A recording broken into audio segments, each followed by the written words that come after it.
ancien ministre de la promotion de la jeunesse, des sports et loisirs.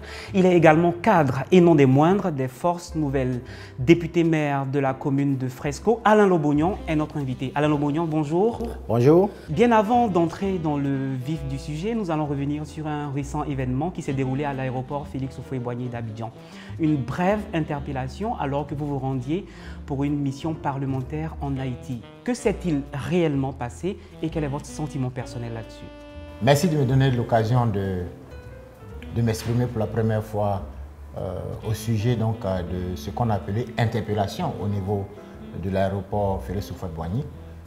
Je veux dire ici que, en tant que parlementaire, député de la Nation, j'ai été surpris de constater, après toutes mes formalités administratives et policières, de constater au moment où j'étais dans le car qui devait nous conduire à l'avion, de constater qu'on me faisait signe de descendre et de présenter l'ordre des missions qui me permettait de sortir du pays. J'ai été surpris, et ça m'a fait sourire, mais bon, j'ai immédiatement remis l'ordre des missions. J'ai même demandé s'il voulait prendre le passeport. Et voilà, donc c'était la DST qui estimait que je sortais du pays avec un passeport officiel et qu'il me fallait un ordre de mission. Je n'ai pas manqué de leur rappeler que j'étais quand même ancien ministre, mais surtout député, donc citoyen comme tous les autres, mais en me déplaçant avec un passeport diplomatique, ce n'était pas pour la première fois.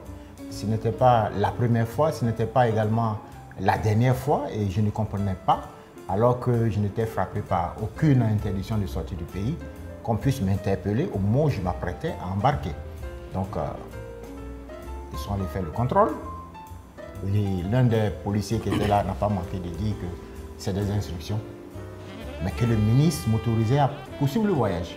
Ça m'a fait sourire parce que je n'ai jamais demandé l'autorisation d'un ministre pour voyager. J'estime que je suis citoyen. J'estime que la Côte d'Ivoire a une histoire. J'estime que nous avons connu des moments de frayeur depuis les années 90 où on empêchait certaines autorités de prendre l'avion. Et pour moi, l'occasion ne se prêtait pas.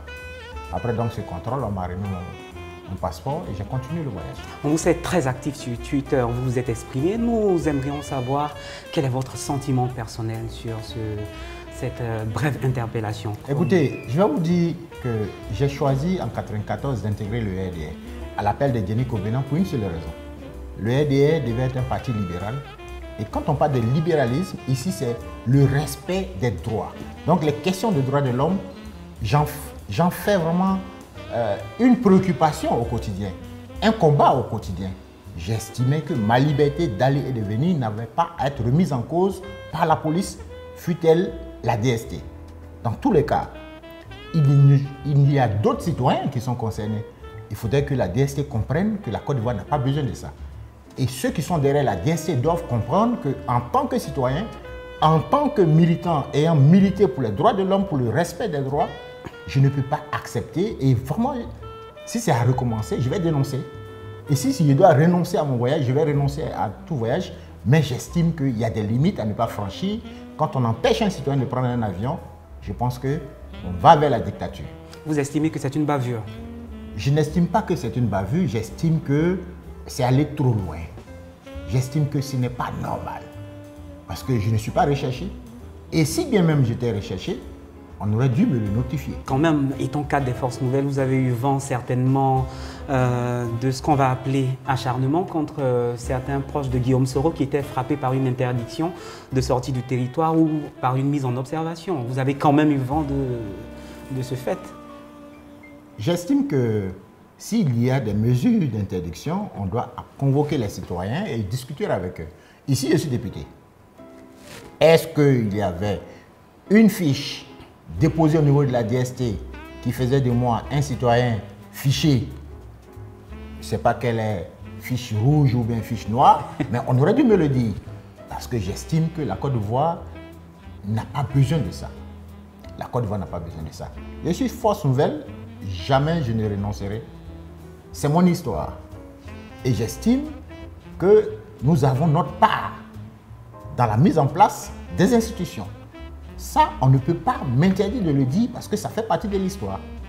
J'étais militant du LDR. J'ai participé à toutes les marches. J'étais là lorsque le 27 octobre 1999, on arrêta toute la direction du parti parce que nous manifestions pour réclamer la libéralisation des antennes de la RTI. J'étais là. J'étais là lorsqu'il y a eu le coup d'État. J'étais là lorsqu'il y a eu toutes les élections. J'étais là quand il y a eu la rébellion. Parce que nous le disons, il faut le répéter. Je n'ai pas nié ma participation à la rébellion. Si on doit me juger parce que j'ai été dans la rébellion, qu'on me juge. Mais en ce moment, qu'on me le notifie. Mais on ne peut pas m'empêcher d'être membre des forces nouvelles parce que j'entends certains dire que les forces nouvelles n'existent plus. Mais vous n'avez pas créé quelque chose, pourquoi vous allez supprimer la chose? Donc voilà, il faut qu'on soit honnête avec nous-mêmes. On a une constitution, la constitution de la Troisième République qui garantit les libertés et les droits des citoyens. J'estime que tout citoyen doit avoir ses droits respectés par ceux-là même qui doivent respecter ces droits-là, c'est-à-dire la police. Pour rappel à nos téléspectateurs, vous étiez connu sous le pseudo de Adjudant Begré. Adjudant Begré, c'était pour quelques semaines. Ça n'a pas duré. Très vite, on a su que c'était Alain Logoyon. J'ai assumé. J'ai assumé. Je sais que moins de 6 mois après ma présence à Bouaké, j'étais ici à Abidjan. Je participais à toutes les réunions en tant que représentant du MPCI, en tant que représentant des forces nouvelles. Je dis bien, j'étais à Abidjan. Je partais à la primature, j'allais au ministère de l'Intérieur, j'allais au ministère de la Défense. Partout où il fallait parler de paix, j'étais présent. Maintenant, nous avons fini avec cette période d'incertitude. La paix est revenue en Côte d'Ivoire. Respectons les droits des uns et des autres.